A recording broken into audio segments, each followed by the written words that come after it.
বন্ধুরা দেখো, উচ্ছেগুলো মোটামুটি তোলার মতো হয়েছে। আমরা কালকে সকালে এই উচ্ছেগুলো তুলবো। এর ভিতরে একটা একটা উচ্ছে তোলার মতো হয়েছে। একটা একটা একটা একটা একটা এগুলো সব তোলার মতো হয়েছে। এটা আমরা সপ্তাহে সাধারণত 2বার উচ্ছে আমরা তুলি। কালকে যখন তুলবো তোমাদের সমস্তটা আমি ভিডিও করে দেখাবো বন্ধুরা। এখন এইখান থেকে এর পিছনে অনেক পরিশ্রম করতে হয়। প্রত্যেক দিন সপ্তাহে একবার করে আমাদের সার দিতে হয়, জৈব সার দিতে হয়।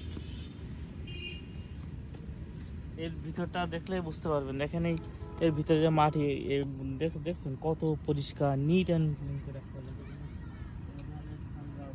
অনেক কিছুতে আক্রমণ না করে।